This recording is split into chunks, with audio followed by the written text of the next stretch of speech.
curses on the wandering Israelites. God sent this cherub to block the way to get Balaam's attention. But according to the story in Numbers 22, it was Balaam's donkey who actually saw the angel blocking the path, and the donkey who delivered the message. You may remember I preached on that back on March 29th of 2015, 3 years ago. The talking donkey.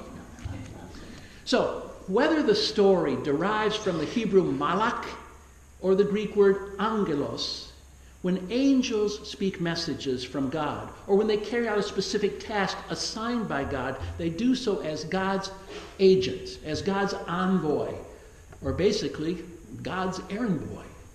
And the errands could be as simple as warning Joseph in a dream about King Herod's plans, or to bring a message in another particular situation like the angels did in that Bethlehem night as they brought the news to the shepherds, or to carry out a task assigned by God at a particular time. See, all the angels in our Bible are ministering spirits sent to serve God's people at God's behest. Angels obey God's commands. They influence people's hearts and minds, and in many people's experience, they seem to have a hand in the events that surround us. Last Sunday, for example, I told Jerry Jenkins' story about the strong arm that saved him as a child from falling into an excavation hole in his church's parking lot. Jerry B. Jenkins believes in guardian angels, physical presences, not just messenger angels. In the Bible, angels apparently know all kinds of secret details about God's activity and about God's plans for the world. And that's why angels can advise Joseph in his dreams. First, he advises him, Mary, it's okay. Accept that child Jesus as your own. It's okay. It's from God. And then in this later dream, get out of town before trouble comes. Herod is on the warpath. Well, there's one more story of a New Testament angel that deserves to be told before I conclude with a few observations. It's in Acts chapter 12. After King Herod, the son of the one we heard about today, killed the apostle James, the brother of John, Peter was arrested. He was put in prison. And as he was sleeping, I read from chapter 12 now, between two soldiers, bound with two chains, and sentries before the door were guarding the prison, behold, an angel of the Lord appeared, and a light shone in the cell. And he struck Peter on the side and woke him, saying, "Get up, quickly." And the chains fell off his hands. And the angel said to Peter, "Dress yourself, put on your sandals." And he did so. And the angel said to him, "Wrap your mantle around you and follow me." And Peter went out and followed him. He did not know that what was done by the angel was real. He thought he was seeing a vision. When they had passed the first and second guard, they came to the iron gate leading into the city. It opened to them of its own accord, and they went out and passed on through one street, and immediately the angel left him. And Peter came to himself, and he said, "Now I'm sure the Lord has sent his angel and rescued me from the hand of Herod." And when he realized this, he went to the house of Mary, the mother of John, whose other name was Mark, where many were gathered together and were praying. And when he knocked at the door of the gateway, a maid named Rhoda came to answer. Recognizing Peter's voice, in her joy, she did not open the gate, but ran in and told that Peter was standing at the gate. And they said to her, "You are mad." But she insisted it was so. They said, "It is his angel." But Peter continued knocking, and when they opened, they saw him. They were amazed. But motioning to them with his hand to be silent, he described how the Lord had brought him out of the prison.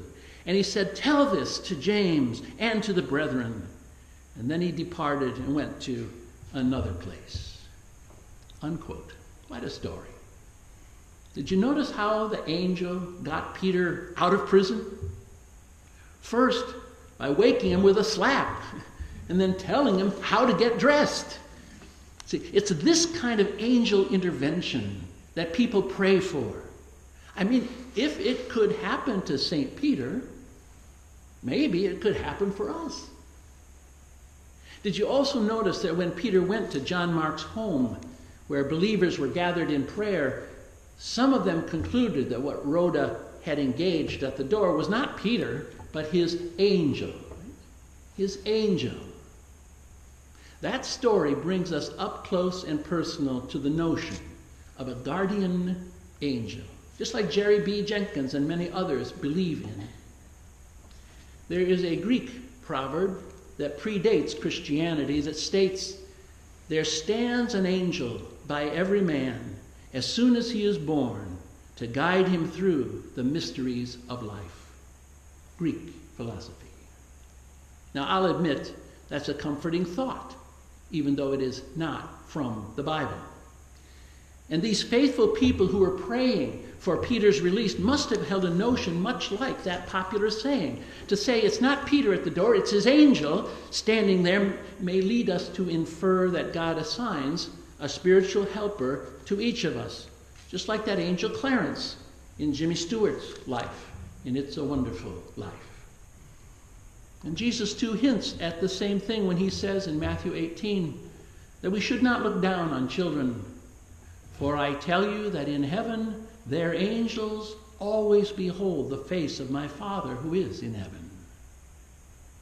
So I have no problem imagining that there are many angels who look over children's lives, as well as look over whatever else God assigns them to do for the good of the world.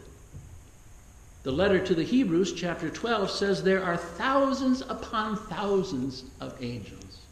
And the book of the Revelation in chapter 5 sets down the number. There are 10,000 times 10,000. That's multiple trillions. So I don't think we need to worry whether or not our beat is covered by one of them. I think we can safely assume there are enough angels to go around, even if there isn't one assigned to sit on our shoulder. I would like to conclude this sermon, my second ever on the topic of angels, by saying, yes, we can call on angels. Yes, we can ask them to protect us and our loved ones in times of trouble in each and every circumstance. Yes, we can. But frankly, from what I read in Scripture, angels don't listen to us. They listen to God. Angels do God's bidding, not ours. It's not like that blue genie that comes out of Aladdin's lamp and can do anything that you ask for.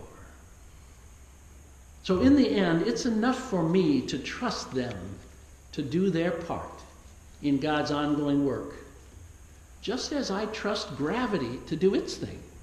I can't see it, I don't understand it, but it sure works. Just like I trust electricity, and I trust magnetism. All those other invisible but very real powerful forces of nature, even though I do not understand how it works. I'm just glad it does. And I believe that God is the author of it all, the maker of all things, visible and invisible, seen and unseen. Angels will always remain a bit mysterious to us because we frankly don't see them, and we certainly don't control them. For some, believing in angels may seem like believing in fairies, or believing in the boogeyman, or believing in Santa Claus. But since both the Old Testament and the New Testament take it for granted that angels exist and are doing good work on God's behalf, and Jesus himself refers to them as real, we may do well to believe in them ourselves.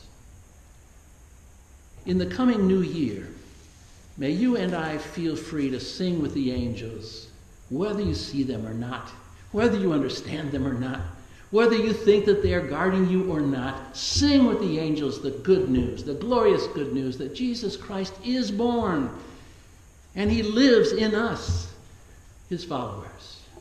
May you be that kind of angel, that kind of messenger for someone who may need it in our day. Amen.